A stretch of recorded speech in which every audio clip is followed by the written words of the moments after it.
We're absolutely delighted to welcome you to this panel on societal readiness assessment for real zero in a hurry. I'm Monica Buscher. I'm professor of sociology at the Center for Mobilities Research at Lancaster University.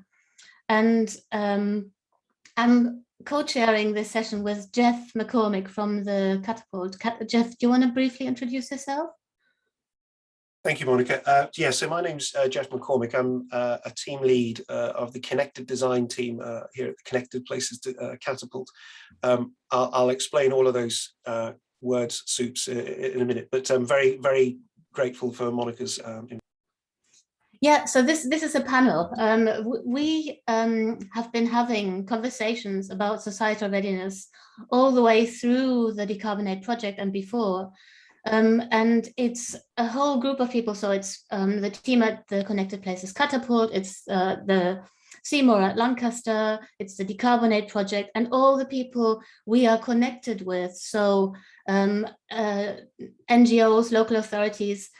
So there's a whole group of us, and there's of course now you, the audience, who are part of the conversation, and we really want to deepen the conversation. So we really invite you to participate. Everybody will introduce themselves as we go through we've got some talks. I'll show you the program in a moment. Just a couple of housekeeping things to go through. So please mute yourself unless you're speaking. Use the chat to ask questions, to get into conversations, to make comments, to give links at any time through the whole session. If you're stuck up technically, send a message to Firefly, and Shona can show you how to do that. Or if you have other questions about the conference, please message Tina or Shona. The meeting is being recorded and will be made available. And just, if you've got any phones, or put them on mute, close other programs, don't look at your email. Let's give our attention generously in the session. Now, for the schedule, we've got myself and Kron and Laura. We'd like to give you some background on our ideas of societal readiness assessment and climate change responsibility. And then Jeff is going to talk about the background of the conversation at the Connected Places Catapult. And then we've got some time for questions in between, just briefly. And then we go into a set of discussions of how we have been taking societal readiness assessment this way and that way from different perspectives. So we've got 5 short talks there. Then we'll probably need a break, and there's a time to get a cup of tea. And then we've got an open discussion. And then there's also opportunity to keep talking throughout the whole conference, in the networking session at the end of this session, but also throughout the whole conference. So Laura and Kron, could I ask you to introduce yourselves now, because we're doing this starting session together, and then I hand over to you, Kron, to get us started. Okay, hi everyone, I'm Kron, I'm based at Lancaster. My background is in STS and sociology, and I've been working with Monica and Nicholas Burling and Lauren Cross on developing the societal readiness framework assessment framework. Mm-hmm. And Laura? Oh, we can't hear you, Laura. Laura Cross is an intern working with us, and she's developed a learning platform, which you will see.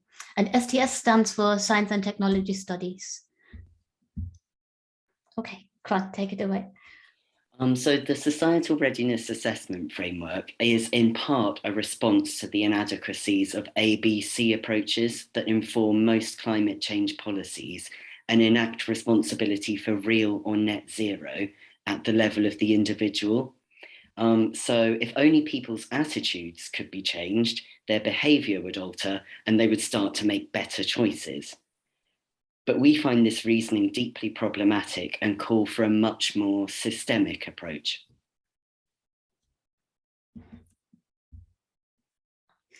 Yeah, we kind of know what we need to do to get away from this simplistic ABC thinking. we have a carbon budget, and this is a slide, a screenshot from Kevin Anderson's keynote for the carbon budget conference a couple of months ago. So we have a carbon budget under this turquoise line, and to stay under 2 degrees warming, we need rapid, drastic carbon emission reductions. And if we don't make these reductions as rapidly as necessary, as shown here, then we are taking away carbon budget from future generations, making it much, much more difficult to mitigate climate change. And what are our responses to this realization of where we are now? Luckily, as Rachel McLean showed this morning, really high profile political leaders are on the road now to understanding that really something needs to be done. And she said, we're behind, but we can win this race. But at the same time, people like Grant Shapps are saying it's about doing the same things differently. So our responses are very ambivalent at the moment. And you have one example here of US climate envoy John Kerry in May saying 50% of the reductions we have to make to get to net zero are going to come from technologies that we don't yet have. That's just a reality. And I let that sink in all on its own. And at the same time, we have a focus on societal behavioral change. As Cron said, 60% of our emissions reductions have to come from behavioral change. So these responses are good, but they do not allow us to break the lock-in to high carbon mobility. They basically tell us we can have growth without carbon, we can decouple the two, we can have hyper mobility and decouple it from carbon emissions, and it keeps us locked in to mobility systems. So we, you could call it a comic, you could call it a tragic faith in techno fixes. That's where we're at with our responses still. Or you could call it a form of disaster capitalism, where we're trying to capitalize on the crisis that we're in by investing and channeling money towards technological innovations. And in the Decarbonate project, Nicola Crum and I have brought this framework for societal readiness assessment together because we argue that we're headed for failure if we continue to make technologies, policies, infrastructures, ideologies that people cannot integrate into a different way of life that gets us out of this lock into high carbon mobilities. And so that turns the tables on social acceptability. It's no longer a matter of asking how can we get people to accept these technological solutions that we don't yet have? And how can we get them to change their behavior but still do the same thing? So it takes us to thinking towards more ambitious innovation, socio-technical innovation. How can we make the innovations more acceptable, more ready for society? And we're often asking, is society ready for the change? If you look at these figures, more than 60% of Americans are aware of climate change. 6 million people on the street on Fridays for Futures. 70% of British people wanting urgent political action to tackle climate change. If we're asking, is society ready for it? One answer has to be a resounding yes. But how do we square that difficulty of figuring out how we can win the race and not necessarily by doing the same things just differently, where the question is then how can we design more ambitious innovations? And this is where, with the Societal Readiness Assessment Framework, we've come up with a measurement gauge. That's one of the tools that we've developed, because what you can't measure, you can't manage, the mantra often is. And so this gauge measures how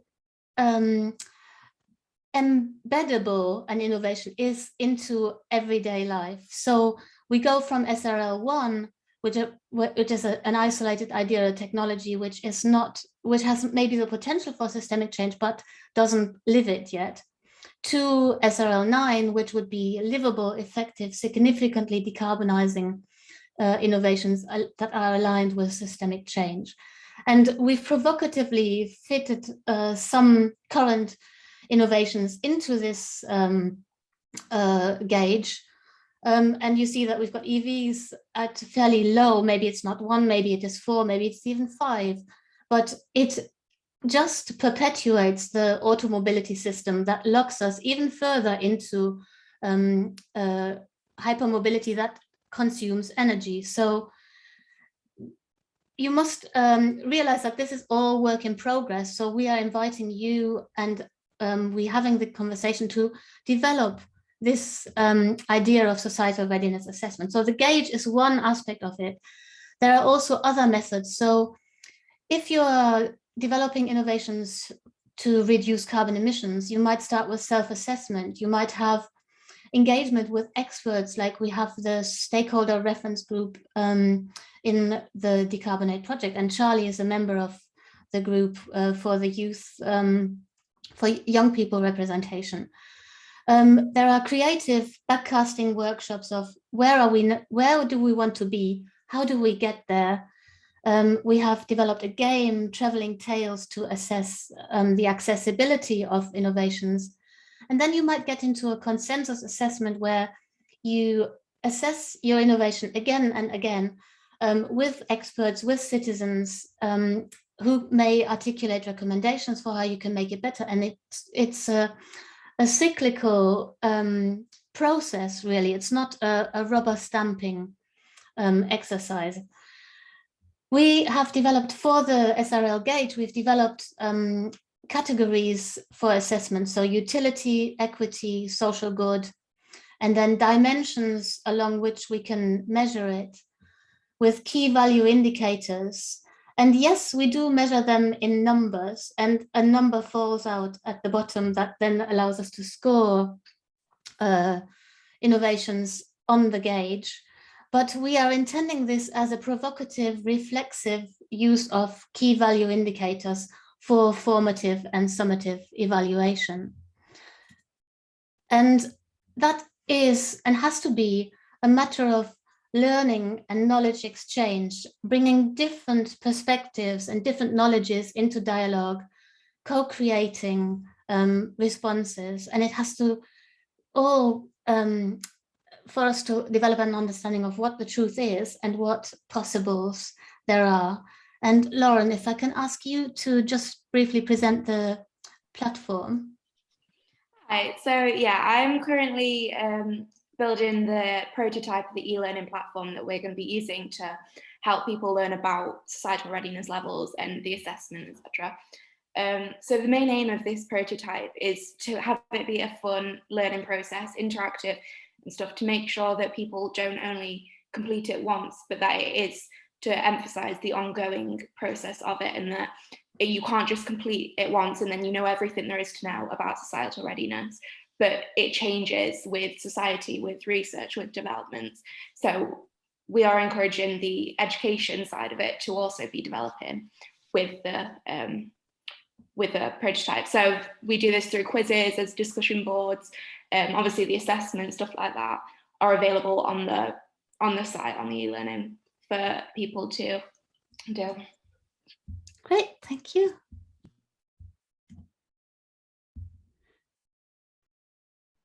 Yeah, so the societal readiness framework is really invested in the idea of responsibility. And I think this quote from Israel and Sachs really nicely captures the idea of responsibility. So I'm just going to read it out. What sort of interventions could promote responsible action on climate change? Clearly, there can be no one magic bullet response.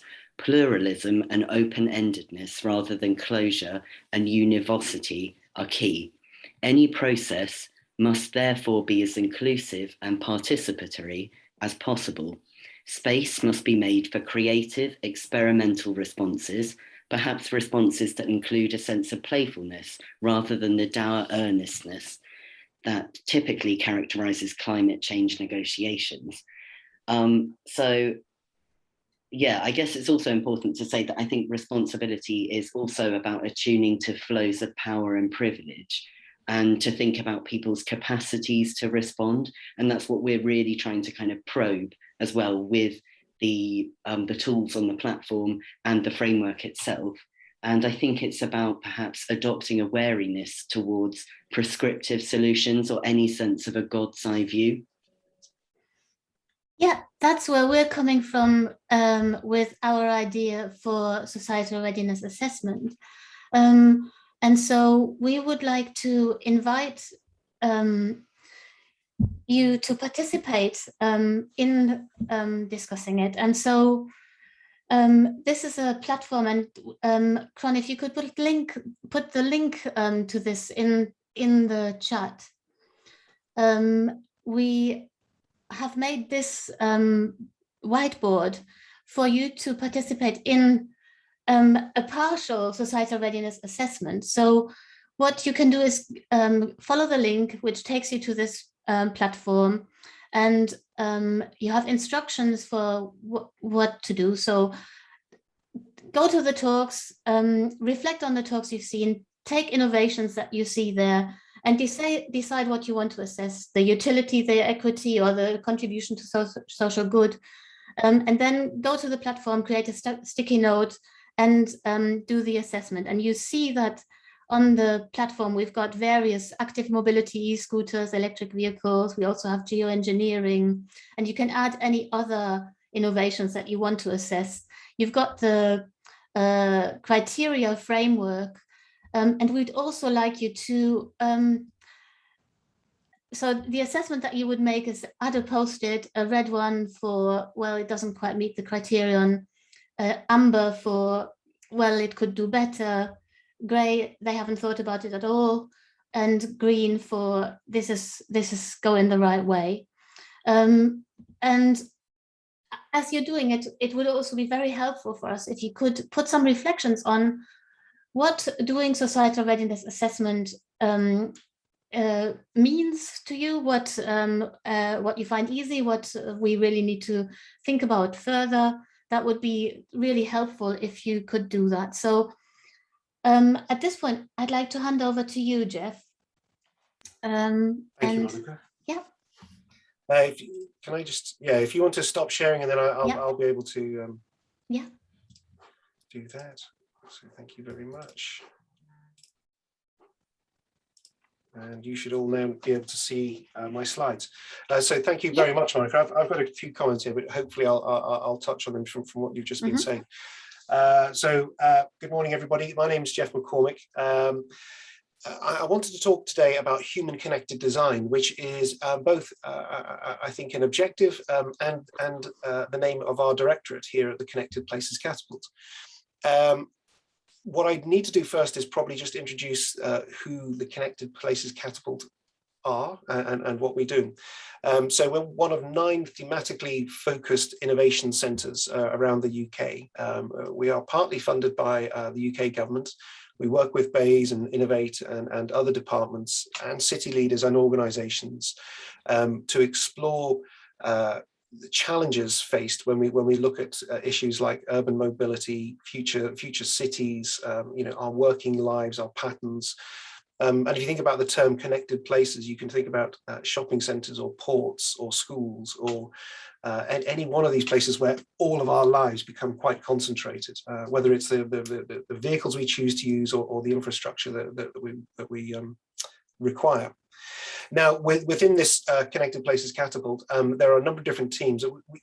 I've worked in commercial industrial design and innovation for decades, And I pride myself on the cool things and the cool projects I've worked on. But I'll be honest, the coolest projects I've come across in my life are in the catapult. And gratifyingly enough, some of the most interesting people also work here as well. So we've got teams focused on things like the future of airspace, on autonomous vehicles. We've done work informing the hydrogen strategy, on the future of rail stations. And within that, we've got a design team that supports and leads projects in a number of different ways. And I think what I wanted to talk about was, I can't seem to, there's a strategy or an objective that we have in terms of what human connected design is. But I also wanted to touch on the multitude of projects that we're working on and how they in some way either intersect or react to what Monica's just introduced this morning. It's almost everything that we do. 59% of emission reductions involve societal behaviour change is a good one. I love that. It's what you just showed, Monica. But we've also got a more in-depth case study from GRIT in terms of hubbing, which is a project we're working on across Europe at the moment, which again might speak to how we might apply SRA in the future. And finally, I've got a colleague called Philip, who's very, very interesting, and then we'll provide a bit of a reflection in terms of what we might expect from this assessment. So just a quick introduction to human connected design. We're a new directorate applying a design approach to a lot of different problems. And we'll use the various different design models. You'll see this one here, which is the double diamond. And one of our little secret Easter eggs within our directorate is that our director is Andrea Cooper, who essentially was the author of the double diamond whilst at the Design Council, and who's worked extensively across government. She's an amazing person and really, really smart. And so I think that gives us credibility to think about design and how it evolves. Again, I come from commercial, and for decades, I've been shouting, put the user at the center of your thoughts, put the user at the center of your process, right? And it's only since I've joined here that I've realized through the work of GRIT and others in the team that perhaps that is not what design should be about. That perhaps the notion of user experience is an entirely selfish, dopamine, led requirement where we're just trying to spark ourselves to give us instant gratification. What if design could and should do more, particularly where we find ourselves now with several known challenges? What we do know within the directorate actually is that design connects creativity to innovation. It's not about taking that technology and giving it application, but actually understanding why that technology exists in the first place. So it makes things technologically possible, and it also makes them inclusive, circular, usable, and desirable. We have an important role to play here, and I think it goes beyond just humanizing technology. All of these technologies you see on the right here, body sensors, drones, personal analytics, connected home, these are all currently in the market today. There's been an explosion of technology and the role that it may or may not play in our lives. There are huge kind of gatherings around these kind of technology families of smart materials or data revolution and smart machines and so on. And of course, for every single new piece of technology, there is a user. Technology does not exist unless it has a benefit to us. But actually, when we say about putting the user at the center of the process, actually, is that really still true? Is that really what we want? I mean, human connected design answers all of this, but actually I think we should be thinking beyond ourselves in a selfish manner. What I did want to touch on here is that, those green circles, those technology families are things that have evolved outside of whether design has evolved or not. At the same time, design itself has evolved, and it's helped to, solve organizational challenges as much as create better products and so on. So there's a role that we play in humanizing technology, and obviously all of this speaks to exactly what the SRA is all about. But here's where it gets really interesting for me. If we have intentions to have a growing economy in the future, and one that is also circular and one that is also inclusive, we need this. Independently, I was doing some research with stakeholders with a major city, person responsible for housing, and I'm asking her about her strategies around sustainability. And her response was to say that there is no sustainability without inclusion. People do not care about sustainability if they do not have a roof over their head.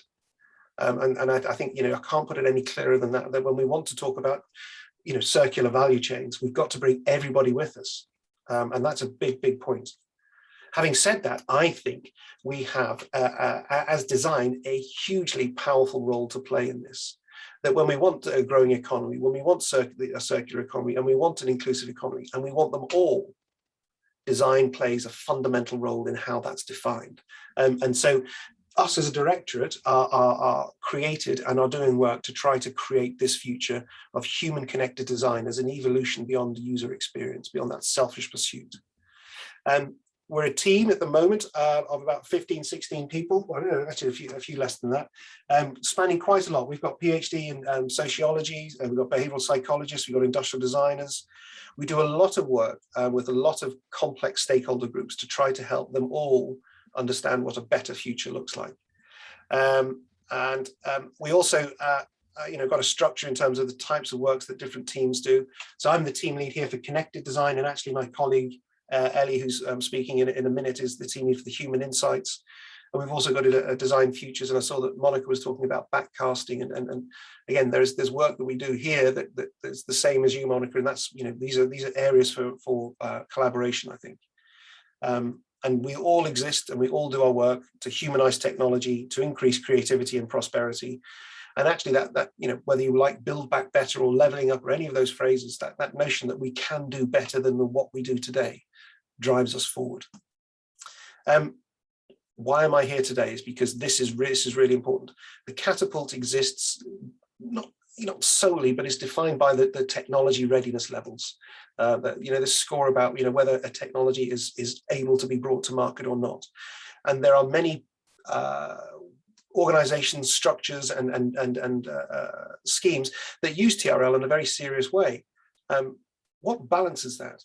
To go back, there's a cliche quote from Jurassic Park where just because we could, we forgot to think if we should, and I think there's this balancing point that I think we need to provide to TRL. Certainly from a HCD perspective, this would make our lives better. But what I really wanted to show here today was we can have a TRL, and if you apply the TRL to these, we can to this matrix, we can do that quite easily. We need to balance it out with the SRL or the SRA. So you can think about our focus areas like airports, cities, hospitals, and lots of other connected places. And you can think about these places, at a systemic level. You can think about the stakeholders involved. You can think about the markets and the end users. Each one of these needs an SRL at every stage. And what I'm suggesting here is the SRL needs to be credible, but it also needs to be flexible. So if I might, get cocky and say, I want this to work, but I want it to work in this way for me in this manner. But I hope that's seen in the positive spirit in which it's intended, because I think it's got a powerful role to play. And I hope I've kept on time, and thank you very much. I think I'm going to hand back to Monica now, or she's done this herself. But yeah, thank you very much. Any questions?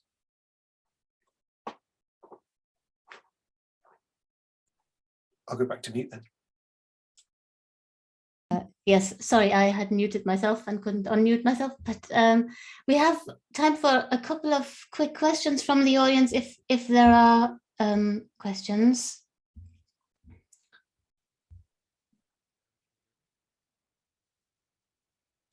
Can you raise your hand in Zoom like in Teams? I'm not sure. Yes, you can. And you could just unmute yourself and speak. Yeah, go for it. Yeah. Hi, Hi. Lorraine from ACT here. I'm interested in what growth means, because I think some of our challenges with carbon readiness are about continuous growth, and we need to define growth in a different way in order to make that a sensible process going forward. I agree. I think we need balance. If we can value a dollar very easily, but actually, and that capitalism requiring everlasting growth, we need new values to actually build our new economy around. How do we do that? I'm not exactly sure, but I do know the design process brings people with you, and I think that will be a pivotal role. That's part of the criterion on social good. How does the innovation contribute to social good? I think as part of those conversations, as you're doing the assessment, those kind of things will fall out. And there is a lot to be said. All the co-benefits of decarbonizing could come out on values of growth that start to re-articulate values of growth. I was going to pick it up in my, sorry, yeah. The Economist speaking. I was going to, I just noted it down that I need to pick it up in my little do. Okay, okay. You mean later, Philip. We've got questions from Lorna as well. With the SRL mural, what are we assessing? The technology or the policy? Both. Anything, Lorna. It can be a technology, it can be a policy, it can be a socio-technical or a social innovation. If the innovation that you're thinking about isn't on there yet, then find an icon and make a little space on the panels and make it yourself. I'm going to move on with the presentations because we have now different perspectives from different parts of conversations that we've had. So I just hand over to you, Charlie and Cron, and then we'll go back to Jeff's slides and Ellie, Grit, and Philip. Thank you. Yeah, great. Go ahead. So hello, my name is Charlie and I'm actually a youth worker. I'm the strategy manager for the Youth Work Unit, Yorkshire and Humber, which is a regional charity. So next slide, please. So as a youth work unit, we have two strands of work. So one is we try and support the youth sector, which is partly where this fits. And the other is we try and support youth voice and ensuring that young people have a say in what's happening around them and in their society. Next slide, please. So we try and champion the voice of young people. And we do that by listening to what they say, but also by finding opportunities to ensure that they can be heard.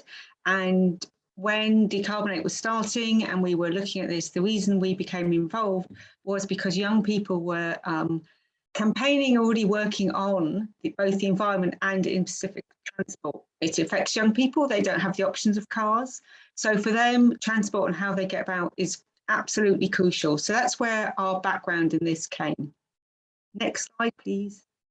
So this is just an example of what we do and how we try and make it so to maximise youth voice. So we start at the top with the local groups because they're key. Where are you living? What's happening in your world? What's your direct lived experience?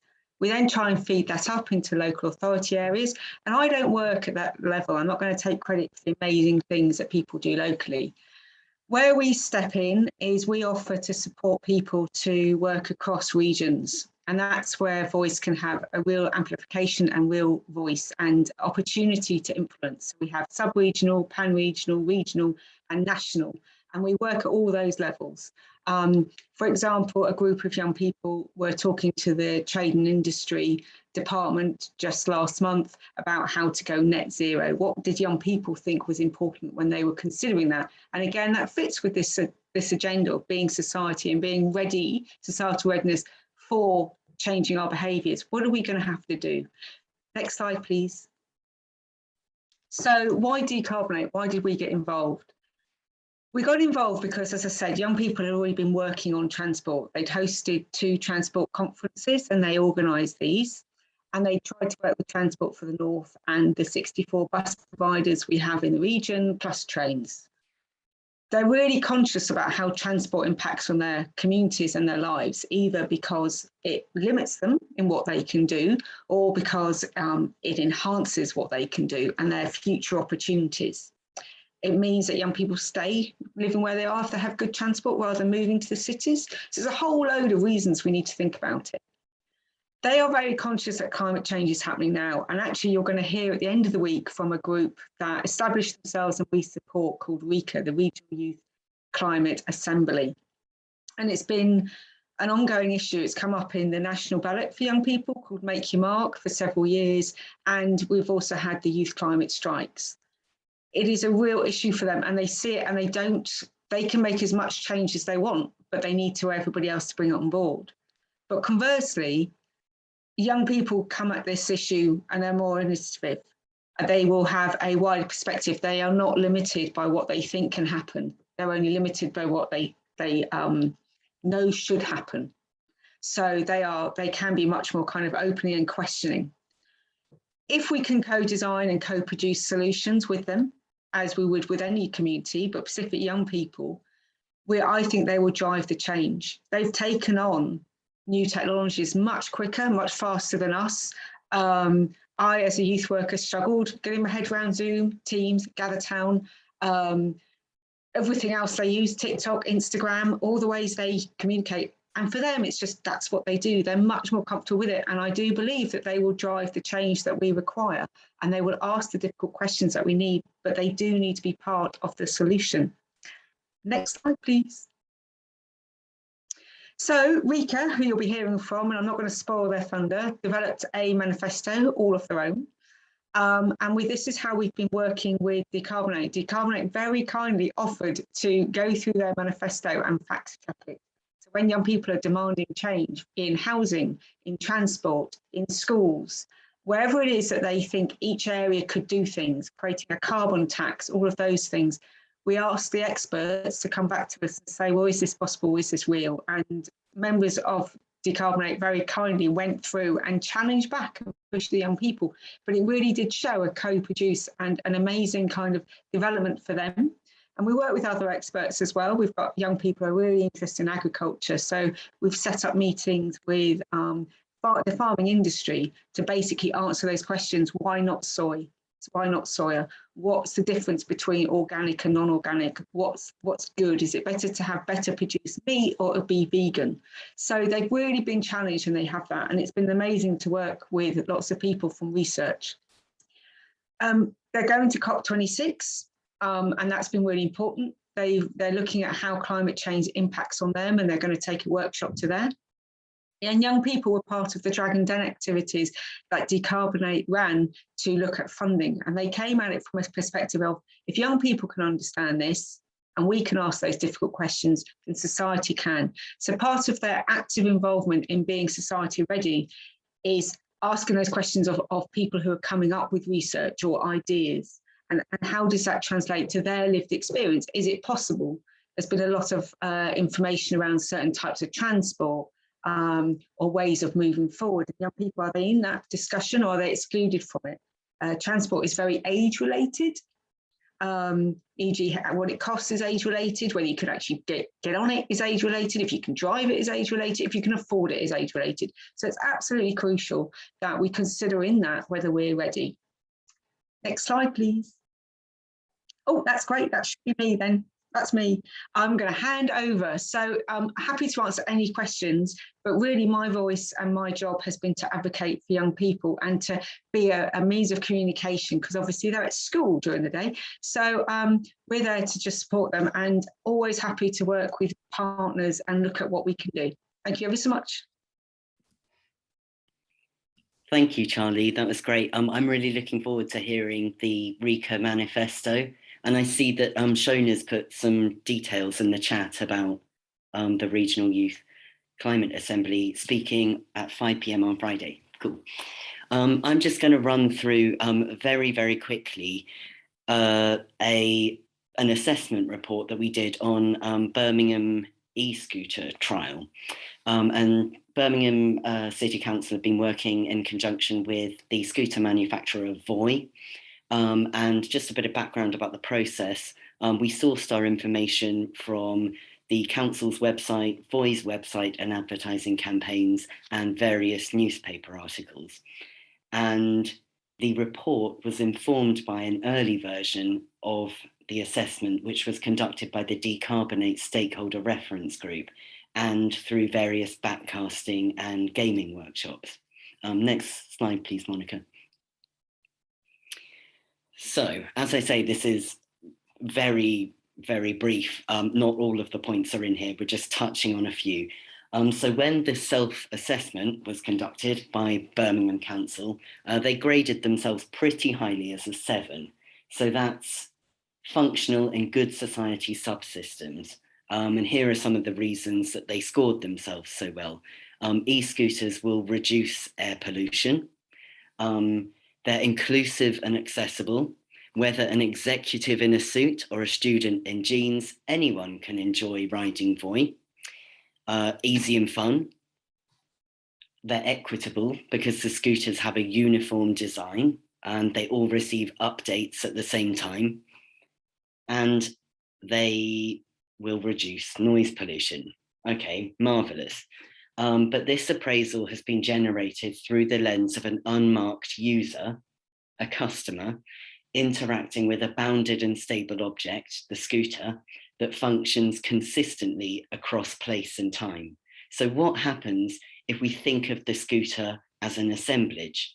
So then we move to the consensus assessment that scores the e-scooter slightly lower at a 4, which is a socio-technical subsystem prototype.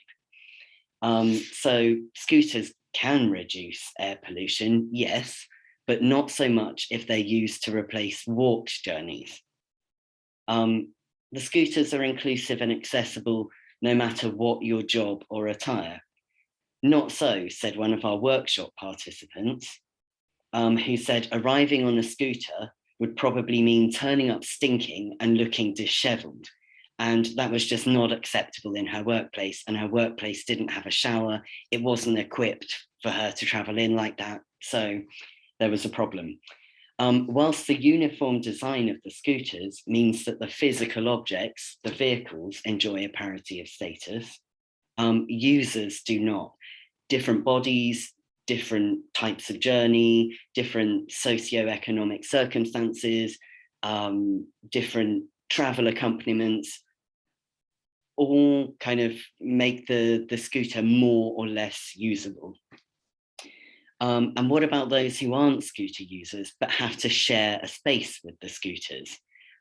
So thinking about noise reduction, okay, that's great, they're silent, maybe, but blind and partially sighted people have said that actually they're very concerned about their safety because they can't hear the vehicles approaching. And also the workshops revealed that some cyclists were also concerned about safety because they were sharing the cycle lanes with the scooters. Next slide, please, Monica. Thank you. The report culminated in a series of recommendations. So going back to the idea of responsibility, these aren't kind of magic bullet solutions, just do these things and then everything's fine. Yeah, they're suggestions to kind of nourish the continued process of formative evaluation in a collaborative way. So there were things like set up a stakeholder reference group, contact organisations such as the Youth Parliament, look at similar work being done elsewhere, think about what you might learn from it, access various modules on the e-learning platform that Lauren described earlier, and iteratively and independently perhaps conduct your own kind of playful and creative workshops like the backcasting and the gaming. So basically take steps to build responsibility. Thank you. That's great, Quan and Charlie. Thank you for illustrating how we've used it. Jeff, I'm handing over back to you for to hear from Ellie and Grit and Philip.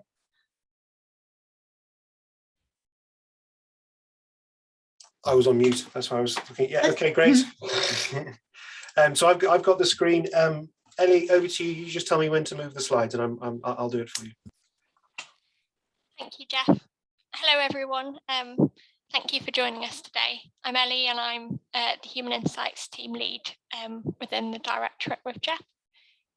I'm going to talk to you about a few of the projects we come across, the different technologies that are being promoted that will have some relationship with net zero and our green future, and sort of the responses that we're finding from society, but also where we think we need to, all our good heads need to get involved really to shape a better future.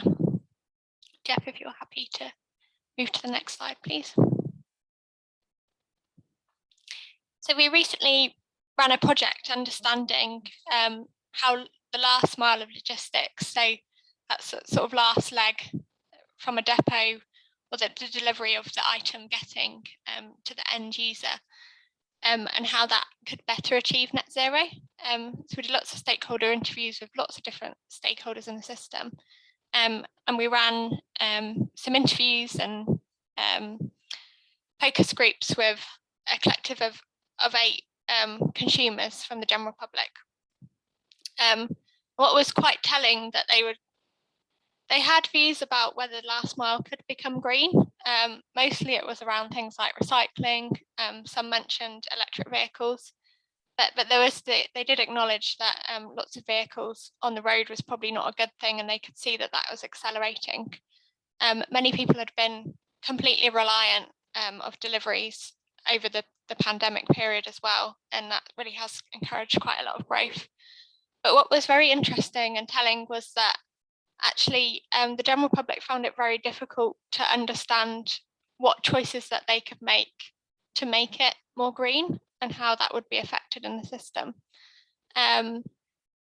There's lots of reasons. It's not just one set rule. There's lots of values that come into play in terms of when we want to receive a delivery, whether we're willing to pay extra for it, what we think our behaviours might be to make deliveries more green. When people did research as part of our research list, they just said it was very complex. And there was also some acknowledgement from some that they felt that it would probably cost more. Interestingly, they said that they would be willing to pay more because they felt that this was important in some instances, but actually they really needed to see the information and that tangible output of what they were paying. They didn't want it just to become a fixed price or an increased price. They were quite concerned that this might get lost into the businesses. They also really sort of claimed that they felt like there was lots of adverts, for example, the Amazon Prime using electric vehicles, and some questioned, are electric vehicles really a good thing overall for the environment? But they felt that this was very much greenwashing. So there's definitely work to be done around trust in organisations as well, and really articulating, I think, what measures or what interventions we will do that make the deliveries more green for end users. And then Jeff, if you're happy to move to the next slide. Another interesting area that in my job and the work we do here continuously comes up is really understanding the spaces that we live in and what we want to get from them. So this was a key concern as part of the last mile logistics project as well, is that our streets are becoming very congested with lots of different types of vehicles. We're looking at using sort of e-cargo bikes. We're trying to promote active travel as well with scooters, bikes, walking. We're adding lots of technologies, for example, for the rollout of electric vehicles. We want to charge them off the side of the road. But I think we really need to stand back now and understand, what do we want to do with the space? Grit, who's going to speak, has been doing a great project on hubbing as well, and looking at sort of like, what is the heritage of a place? Understanding how we don't lose that, and we pull that through when we integrate new technologies, but thinking also about the needs and the values of the people using the space. What do we want to use it for? Because I think quite soon we're going to be so cluttered with all these new technologies that they're not really going to work together, and it's not going to be a great experience at all. So we need to step back and really understand what we want the system to look like, instead of sort of building things on top of each other. And then Jeff, if you're happy with the next slide. So talking about, I guess, sort of where people have looked to change the place that we live in the low traffic neighbourhoods, I've been quite fascinated by the different reactions from the different stakeholders. Obviously, there's avid groups that really feel like sort of having cleaner streets and lower traffic is great for that area, for some that use and move around and live and work or at school in those local places. But there's been backlash from the users that are trying to bypass through, even people that want to use, that live in this neighbourhood, and they feel that someone's made a decision and changed that neighbourhood. So it goes back to a lot of Monica's points as well, is that you really need to bring all of the stakeholders and society along that path. So for example, I mean, it's quite sad that obviously someone's come up with an intervention as an example here on the right, where oil has been spilt on the flowers. And you could imagine that the people that have volunteered their time to build that, perhaps children have been involved. And then you walk out and see that people are so angry that they've spray painted all over this new signage, which again has obviously been approved and had assessments around it. And there's concerns around even emergency services. So I think in practice, you really need to understand what the problems you're trying to solve and the different views of the stakeholders. And really, I can see that this has quite angered a few, the impact that would have. So how do you manage it? Interestingly, the way that they're looking to manage this is to put CCTV around, which I do not think solves the problem. Obviously, people are trying to make a message here about something they're quite passionate about. So that's, again, a real point of we really need to understand the different views of society when we integrate these systems that we think will add benefit. Next slide, please, Jeff. So some of the exciting areas that we see are like on the cusp are looking at sort of integrated digital twins. So looking at having a mirrored view of the world in digital and linking up lots of places and systems. So I think that's like, I can see that it will add a lot of value, but we see a lot of concerns coming out from different user groups. There'll be a need for much more surveillance to collect the data. We want to understand sort of like how these metrics will be used. So again, it goes back to the question, what is the growth in the metrics? What will people actually be using the data for, and what stories will they tell with that? Will that always be for good? Will they try to manipulate the metrics? Will it be metrics for metrics' sake? So I think, again, this is a key area where we need to get involved, looking at how the data and the outputs, the dashboards are presented in a way that it doesn't skew our meaning and view of the world, and making sure that there's lots of stakeholders in the decision-making processes around these mirrored environments. And also protecting different societies. So Jeff is working on a project at the minute and looking at preventative health in this space. But if we're looking at sort of greener living, we're concerned, will certain groups be penalised, for example, smokers, with the data that is collected around them? And again, people that need to use vehicles for certain jobs and things, are they going to become excluded, and what impact does that have on their livelihood? Is very interesting. And the next one, please, Jeff. Oh, sorry, I think I just twist my mic around. Just seen a note. Another fascinating space is the future of air travel, and predominantly is the integration of lots of drones is what we're seeing coming forwards, and how they mix with this airspace. There's a real push to make sure that this new system that comes in is very pro net zero, which is fantastic. But again, it's really going to change our interactions. So what will we use these transporters for that we're not using transporters for today, I think is an interesting question. Thinking about, at the minute, things that fly in the sky are much, much higher than the airspace that these will fly in. They're much lower. We can hear them. They'll be moving in and out. So I think there are just so many questions and opportunities of where this could go. There's applications of them being used already in farming and for social good, around sort of dropping off medication and so forth. But I think this is where we really need to come in and steer what the future will look like for here and how it will benefit society. And it's in that stage, which is a great place to be doing that. Next slide, please, Jeff. So I didn't want to just talk all doom and gloom, and I guess it's just to echo Monica's approach and also what Jeff had talked about, human connected design. So I think we really need to ask ourselves two really key questions when we're going through the design process. We need to think about verifying what we're designing. So really understand what problem we're trying to solve, really understand the stakeholder needs. And then once we've designed something, really check it's actually designing what we've promised to do. I I think that's a real ethical question, is especially when I talk about the net zero last mile logistics, we really need to know, and when we put these interventions in, that it actually is going to make that beneficial difference, especially if we're asking people to change their behaviour and so forth, and compromise in how they live today. And then the validation aspect, which is really about, has this product or intervention or system really worked in the real world? Does it work for all the stakeholders?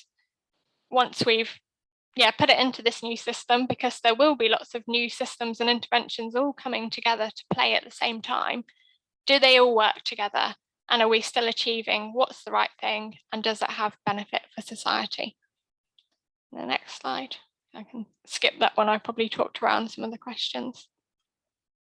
Then I just wanted to again present one of my favourite models, which again echoes this, which is the Inclusive Design Toolkit.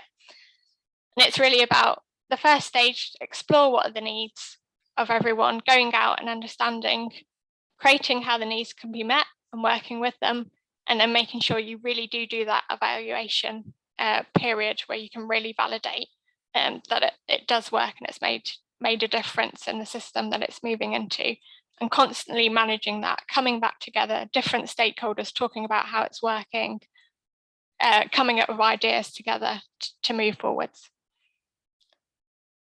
Thank you. I think that sort of wraps me up. Any questions, or I don't know, questions will come later. There are some already in the chat, Ellie, if you want to have a look at those. Yeah, I saw some come through. Monica, are you okay to sort of just say some of them, or? Ellie, we're gonna have questions at the end, so if you can have a look through the questions in the chat and answer them, address them in the chat, then we'll carry on with Grit, and then Philip. Yeah, so thank you, Monica. So the next speaker is my colleague Grit. Again, Grit, I'm in charge of your slides, so you just tell me when you want me to move forward. But yeah, go for it, Grit. Excellent. Thanks so much, Jeff. And hello, everyone. It's brilliant to be here and very excited also to hear the contributions, and there's a lot of interesting material. So my name is Kat Hartung. I'm Inside Service Designer in the Human Connect Design Directorate in the team with Jeff, and also working on projects with Ellie. What I want to do is really on some references that you've heard previously, just give a bit of a deep dive into one specific project we've been working on, which is a European project. So it's Hub-In, it's Horizon 2020, and we can move to the next slide. And really see how this sits with the sort of the assessment. What we are responsible for mainly, and I'm talking from a perspective of co-creation around the Hub-In framework. This Horizon 2020 project started in September last year, so we are still in quite early stages. And we can move to the next slide. It just gives a reference and an overview of what we're trying to do. So the mission is really to connect different actors with an active role in the local communities, and also really empower civil society to co-create these Hub-In places. These cities really try to promote innovative paths to tackle urban heritage-led regeneration, and really promote the creativity, the inclusiveness, circularity, and also climate resilience.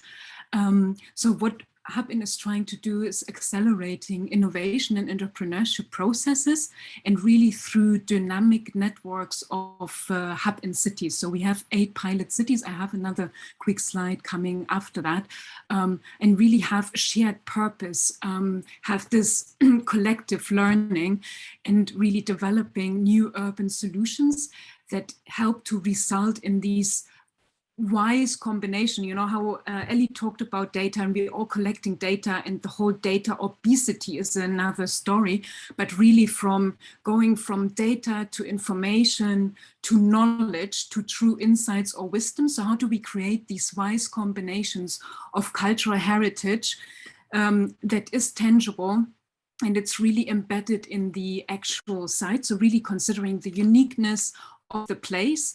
So it's like the cultural environment, the social environment, the historical realities. So looking at heritage. So this is an overview that's, it's a 4-year project. So it's quite big, 18 partners. We at the Catapult, we were leading on 2 work packages, but it's led by a regional agency, Lisboa and Nova.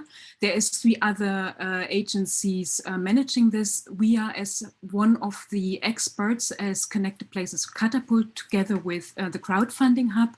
We have also city networks involved that specifically focus on Heritage Europe or energy transformation within cities.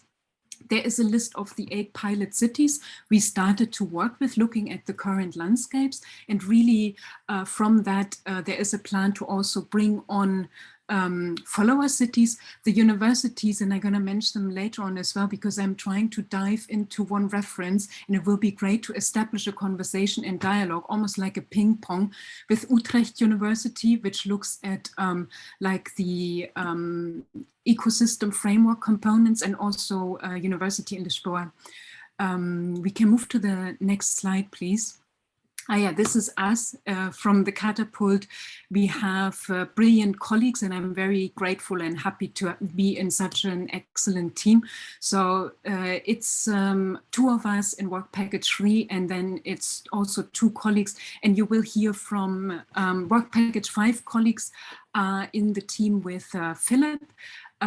So who will speak just after. And it's nice to have, like, this is the excellence of the Catapult, to have a shortcut to different perspectives and insights. So this is just giving a brief reference. If we can move to the next slide. The questions I really want to put on, and maybe as a conversation, as this is still developing, is how could the SRA, and I know you've changed, I'm probably not using the correct acronym, I saw it's SORA now, inform aspects of the hub and framework. And I just pulled out a few references that we've been discussing. So it's looking at the different levels that you have, or really looking at what is needed on the ground, what is the change, and how is this then embedding. We're working on a theory of change concept, and then have specific sections that look at strategies and inputs, so ingredients of the framework. So really pulling those out and looking at, so what are these ingredients of the framework? If we're looking at you know, the actual connectivity in the marketplace, the demand, but also considering housing and land use policies, or is it like physical and digital infrastructure? We can also say the hard and the soft infrastructure. How do we look at this? And probably this is the most tangible example where we actually talk about how do we connect. This is one that I wanted to mention as well, where I'm so excited also to be part of this conversation, is that I'm really interested in about how do we, like, how our perceptions and relationships change to technology. It's been mentioned before, like technology and our interactions change, and this is also individual people as well as society, but also the environment. So how are we shaping a quality of these connections that actually supports this regenerative growth? Yeah, these other sort of ingredients that we're discussing, which look at like these proactive and open source, the upskilling, like the human resources. So this is a huge part, and I really enjoyed also the contribution of like listening to the youth, and very excited to have them as part of, you know, the discussion as well. Then like leadership and coordination that relates like with governance, support services, if it's research institutions or incubators or intermediaries is a crucial part.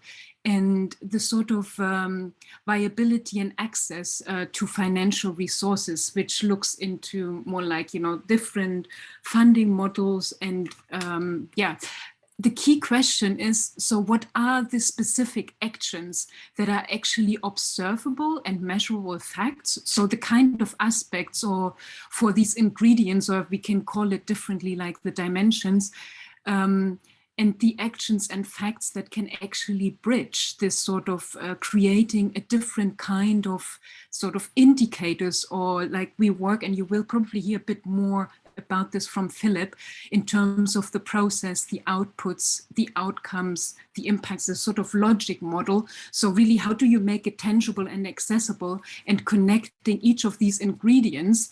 And there are references of like civic innovation. If we move to the next slides, I'm just basically unpicking what ingredients form into dishes. So we talked a lot about, you know, what kind of menu are we, or what are we putting on the table? What were we looking at? And is it actually, you know, digestible in the way moving forward?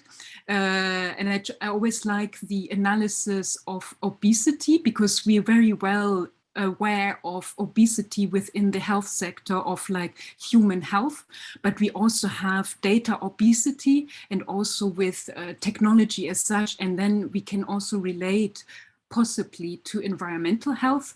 So if we're looking at those dishes and really looking at what is the sort of urban culture, and how do we, what can we put in place to achieve a whole place return, and how is it that we can actually achieve and look at accountability, this sort of responsive governance. And I know, and this is why I believe a dialogue between all the different actors.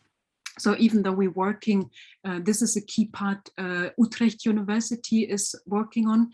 It's part of, in the huge section of the framework that we're writing, as well as this sort of, you know, what can we put in place in terms of accelerator, and getting a variety of people in an entrepreneurial culture that is inclusive, that is accessible, but also really considering short-term, medium and long-term scenarios. And again, it's asking the question around the sort of specific actions and the observable, measurable facts. So, and I think Jeff mentioned this as a sort of credibility that we can achieve. I think I just unpicked another bit in terms of the dishes, just sort of almost zooming out a bit further. Yeah, it's the next one, Jeff, please, if we can go to the next one. It's just another layer of like a zoom reference, because we're talking a lot about goals and values, or we can also talk about socio-economic returns. And we've seen this in a number of different models or scenarios.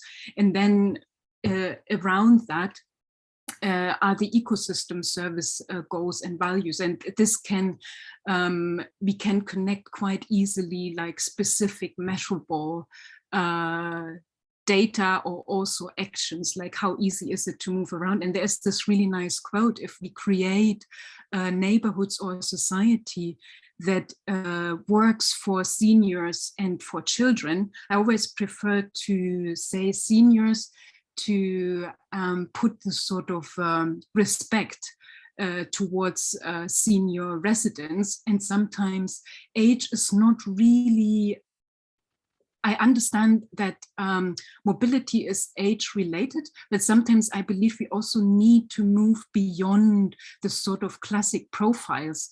So someone, I have, for example, a good friend, she has a health condition, and she feels like an 80-year-old, but she's not 80 yet. And so we have different lifestyle scenarios. So the actual age is not necessarily a criteria. It's like life circumstances and the sort of developments. And I think this is pretty much what I wanted to share, put on the table for conversation. And thank you so much for listening. And I'm handing over to Philip, who I think will pick up some of the reference and questions. Thanks a lot. Thank you, Gris. And just to remind everybody, so to my mind, Gris is working on a project at the moment that is, you know, the most immediate application for SORA. So I really do encourage all of you to speak to Grit if there's any interest or relevance in what you're doing. As Grit mentioned, we're going to finish up kind of the CPC contribution by bringing in an economist, Philip Thiessen, who's one of our colleagues, a really interesting chap. And again, I've asked him to play the role here of a critical friend, right? This is, and maybe I'll leave it there. So Philip, I'm assuming you're going to appear in a second, but over to you. Do you want your slide up, or do you want to no, this is actually a good point. You introduced this one because thanks, Ali, for just giving me the perfect introduction. My job is team lead for the business case and impact assessment team. In case you don't know what that means, business case, we refer to when we make the case for something before we do it. So we basically forecast things like benefits or revenues and so forth. So we are at that stage in Ali's circle, if you can remind it, where we sort of make the case for making something happen. And then we also cover what we call the impact assessment, which is basically the evaluation, namely, did all these forecast benefits, did it actually happen? And sort of in an ideal world, we come to close the circle by the time we have a next implementation of something where we basically then have a better informed business case, because we have seen before that maybe we were a bit optimistic, or maybe there were some side effects that we didn't think about, or actually these things worked even better than we thought. So that is kind of tries to be my job title. I'm just trying to get a sense. Yes, yeah. I'm just seeing myself. So yes, Jeff, if you could now move to the next slide, please. Yeah, when Jeff said, can you give us an economist perspective and kind of a critical friend, I started thinking about what do we mean by the economist. And so a lot of people always think the economist is kind of a hard-nosed capitalist, can only do numbers and crunches. Everything has pound signs against them. And so if I think about that, yes, there are probably quite a few people out there who probably have that perspective. Venture capitalists, investors who want to see returns on their investment, and they need at least a 10% return year after year. So they can be incredibly pushing and hard for an innovator, kind of a geek who has developed a new product and is looking to get to market. And they get a lot of pressure. We need to see some return on our investment. So they might just rush out to get a product which is potentially half finished, but it already we can get it to market. We'll find some people, they will pay for it. And I think Ellie, it was you again. They don't think so much about, is this really the question, is this the right product? They know technical readiness level. They know roughly how to develop a product correctly and at what stage to launch it. But they don't, the only question they ask themselves, rather than, is this the right product? Can it sell? Does it sell? So does it sell enough to kind of give me some return? So those things are kind of, unfortunately, probably quite a lot out there in the kind of smaller scale business and bringing things to market and trying to survive and to feed the children. So that kind of has to happen. And similarly, when it comes to kind of at the end of a lifetime of a product, you want to sweat the asset, because it's literally free money. Why would you give up? Why would you voluntarily retire your diesel guzzling HGV early if there's still some mileage in there and you can still make more money?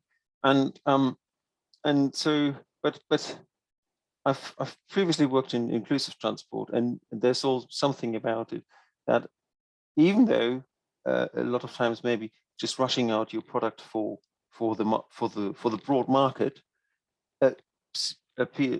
might be appealing, and ignoring the last 30% or something of the market who are a bit different, who have impairments or need to special care in the product. But actually, it's surprising how often a well-defined or retrofitted product, something I think is St. Pancras station when it was redeveloped, or generally when train stations are made more accessible, that typically the reaction of that of the users and the increase in footfall and the increase in use is much larger than could have been explained by the people who the improvements were targeted at, which suggests that actually in the end they had a product that was much better for everyone. So even the people who were considered able users enjoyed a well-defined accessible station a lot more than us. So there is lessons in there even for this hard-nosed economist, if you can convince them that if they think about their product properly and consider societal readiness levels properly, even they should ultimately come on board. But maybe they are they're slightly harder nuts to crack. Maybe one step further, when you look at the economist who is who is in charge of the corporate societal responsibility kind of agenda of a large multinational. Okay, maybe here we go one step further, but probably too often still it's kind of a bit of a tick box exercise. And yes, we might fund some activities who can clearly tick all the boxes, but actually we more or less do it so we can keep on doing what we've always been doing for our main product and sort of ignore things. I then listed the government cost-benefit analysis. That's my background. I spent 15 years in government doing that kind of thing. And for example, in the DFT, it's difficult sometimes to convince people, but as economists, we are not only able to think about pound signs, but actually the cost-benefit framework or the Green Book, kind of, as implemented in DFT, has 24 sub-objectives. So we think about 24 different categories before we make a recommendation. And some of those can only be defined, described qualitatively. Some can be measured, but still not monetized, and some get monetized. And you come to an overall judgment at the end of it, but there's a very strong preference for monetizable benefits, because when you hold it in front of your minister, the minister will always see the pound signs, and then you see, yeah, but in order to have all these wonderful benefits, you are knocking down a pristine forest or something. And oh yeah, okay, so what's that impact? And oh, it's very significant. But what does it mean? We have 10 million pounds benefit. So what does it mean? There's a very significant impact. And so the weakness is, I would say, that unless it still very much focuses on everything in terms of pound signs. And even the final judgment is value for money, which means, do we get at least 2 or 3 pounds? Well, it's society benefit rather than necessarily profit, but we get some kind of, it's very focused on the idea of we get some money back for our money that is invested. And now, of course, there are more and more sub-objectives, as I said, and more focus potentially on climate and what we do. But in a sense, there's still always the overall arching idea of money, and you can potentially translate some of these things into growth, more or less. And that's, I love the question earlier, what is growth? But yeah, I promise I come to that towards the end. So, and then, okay, I call this to contrast the hard-nosed capitalist. I put the tree hugger here. And to be quite frank, I'll kind of consider myself a little bit in this category, because I didn't study economics because I was so concerned about all these numbers, but actually it's about a lot of what economics does, and a lot of what cost-benefit analysis is trying to do is actually trying to understand well-being and sort of happiness. And traditionally, I would say the idea was, a long time back maybe, that economic growth and money would help people expand their life choices and do more of the things that they really wanted to do. So we started to accept, because other things are difficult to measure, but money is quite easy to measure, isn't it? Money kind of as a proxy for happiness or for well-being. And that's why we wanted to, to grow the economy. Because if we grow the economy by 2% a year, then are we creating more happiness or well-being or some kind of life satisfaction or something, or quality of life, or all these kind of things fly around. And then maybe as this final category of economists, can we not conceptually move away from money and go straight into this kind of measure of well-being? And there was a moment of hope, actually, when, I don't know whether anyone remembers it, but when David Cameron became Prime Minister under a Liberal conservative coalition, they actually invested quite heavily into well-being. And they asked really interesting questions about whether we could replace GDP as a measure of success by a measure of well-being. And they actually instructed the ONS, or someone at least, as a response to that, defined 4 general sort of well-being questions that the ONS has, at least for a long time, I think. I didn't see it in any of our staff surveys, but generally there are 4 standardized questions that have been asked about well-being for quite a while now. So there is some hope, although I have to say, towards the end of that government, austerity came in, and Treasury officials was no longer asking the question, how can we get rid of GDP and replace it with well-being? No, the question was, so all this well-being stuff, how good is it for GDP? So they had done a full circle over 4 years and went from let's measure well-being into what's the economic benefit of well-being. I thought that was, yeah, anyway, that's where we were at that time. But so, yeah, if we think about, just coming back quickly to this growth question, I mean, I've heard read reports that suggest, for example, over the last 30 years, you all know there was quite significant economic growth everywhere, but at least in US and the EU or Europe, it looks like the median income household cannot afford anything more than they could afford 30 years ago.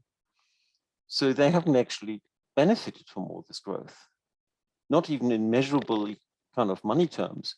And if you look at working hours and all sorts of other indicators of well-being, one can not really say that has been any improvement. Probably worse, even people seem to be working longer and are much more concerned about making ends meet. And so there's really rises the question of at least chasing growth in terms of GDP, is it still justified? Because if it's only a small percentage right at the top who actually benefit from that kind of policies, from the overall growth, then again, can we just defend actually running after growth all the time? Or should we start really looking back into this kind of wider, a wider sense of sustainability or social value, or how might you call it, but also living in more in harmony with the with our planet. Sort of if growth is this endless focus on growth actually makes us taking all the shortcuts and actually destroying the nature. And again, what did I hear? It's something. Yeah, Alistair, just this. Yeah, just because we can is a good thing we do. And at the moment, just because something sells, we sell it and we go for it. And that's how the market works. And so, yeah, those are the various different perspectives I had on this. Unfortunately, I haven't got the clear answer. But I mean, given that, as I said, there are frameworks in which we can discuss, in which economists, it's always a nice, economists do think, we think about well-being, we think about all systems, overall sustainability. So just because something hasn't got a money number against it doesn't mean we can't take it into account. So I really much encourage the investigating further the society readiness levels and turning them into an indicator, because again, it shouldn't be like this, but when we can measure something, it gets a lot more traction. So, and ideally, for a business person, for a decision maker, if you can then have at least indicative or valuation, or say if you other products that went from social readiness level 4 to 6 grew their market by any of that, it will always helpful. Ideally, in an ideal world, we wouldn't need that because we would just be talking about well-being anyway. But until we get there, anything we can measure, the more we can measure it, yeah, go for it. Brilliant. Thank you very much, Philip. I mean, that kind of formally concludes the CPC contribution, Monica. I see you're keen to get on. We'll come to questions at the end. So back over to you.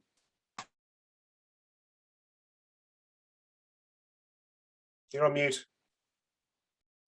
Sorry, I'm just trying to rush us on a little bit because we do want to have a little bit of time for questions. So I think this is really pulling things together in different directions, but also I think especially your contribution, Phil, to start thinking about, how do we measure this and what kind of indicators we mean. I just want to pull it together with a very place-based, what does this mean in a particular place? And we did some work with the Cumbria Net Zero group that talks about exactly how can you enable flourishing in a particular place, Cumbria. And can I ask you, Lorraine, Alistair, I know Tim had a power cut, I think, to just briefly introduce the Cumbria Action for Sustainability, and if we could do it quickly, we're reporting hot off the press of a workshop that we did last week. Yeah. Okay, shall I kick off then? Tim, yeah. Yes, who is the manager of this project, unfortunately has had a power cut this morning, but we can discuss that from a carbon perspective at our leisure. The Zero Carbon Cumbria project is a 5-year project. It is supported with £2.5 million from the Climate Action Fund. It involves a partnership of the 70 organisations across Cumbria, including all the key ones that need to be there, but has a real community focus, a real bottom-up focus here as well. So we are right from the structural and informed top-down right through to the what does it mean on the ground bottom up. That's what the program's trying to do.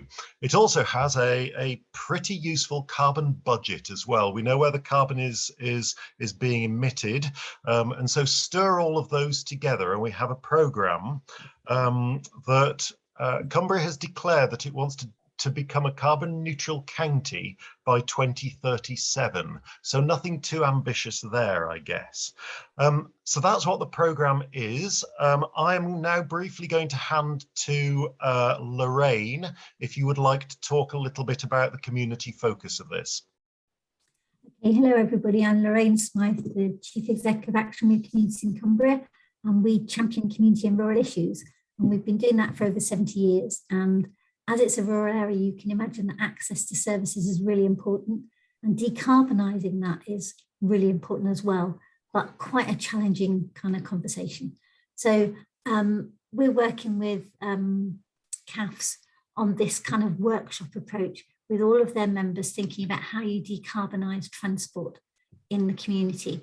So we had this workshop last week where we did the I'm going to forget the name now, the societal readiness process online, which was quite challenging for everybody, but very interesting. And we worked in small groups and looked at 6 different issues and asked people what it looked like now and what it could look like in 10 years' time if you were trying to decarbonise it. And these are the 6 issues we looked at. Really interesting conversations, and those conversations are going to go on into a working group that's going to take all of this data and try and come up with a framework for how we can reach zero carbon. But the really interesting thing is we've had lots of these types of conversations in the county already, and those conversations have always been about starting where we are, which means that we get steady state, slow change, whereas this process is about starting with a vision, starting with jetpacks and different ways of doing, really different ways of thinking about things, and really motivating people to think, what about my behaviour needs to change? What about my organisation's behaviour needs to change in order to decarbonise some of this? And the societal readiness process was quite innovative in terms of trying online to have that conversation. As you can see with the visitor economy process, people were saying, this is how it is at the moment. People come in their cars, they clog up the roads, they expect services that are not necessarily from the locality. And what we need to do to change that is change the way people arrive, change the way people travel around the area, and also change locals' approach to it. Because most of the visitor economy is supporting the economy of Cumbria. So we won't have an economy if we don't have a visitor economy at the moment. Things could change, but at the moment that's a reality. So how do we use the visitor economy to decarbonise visitor use of the area, but also work with locals for them to think about how they decarbonise their livelihoods in that area too. Next slide, Chris, there is one. Yeah, I just wanted to say that what you can see in the 2027, only 2027 vision arising is actually quite radical suggestions that would change the way we live in Cumbria, like tax on second home ownership, or staff actually live locally, which would have to have huge implications on house prices, for example. So that was one of the challenges that when you came to us, Lorraine, we wanted to try and support this kind of articulation of visions that are more systemic. Yeah, sorry. No, that's fine. So it's new for us using the societal readiness process, but we're hoping to do some more work with Monica and Cron as we move forward, and to spend more time with it. Literally, people did a 15-minute session. So the stuff you saw on the screen there was from a 15-minute discussion. So there's lots more we can do with it and lots more we can work through. And the really important thing is that people keep visioning rather than getting into detail. We're wanting to spend the next 3, 4, 5 months visioning change rather than getting into lots and lots of detail about what that will look, how we'll make that happen. Because until we've got the vision, it's going to be very, very difficult to move into a different space rather than just doing all the current data mapping and everything that goes on, which is already happening in the county. There's already a lot of work to do that. So the vision is the really important bit, and societal readiness assessment should help us with that. That's me, Monica, thank you. Yeah, great. Thank you very much, Lorraine and Alistair, for just bringing it down to the group.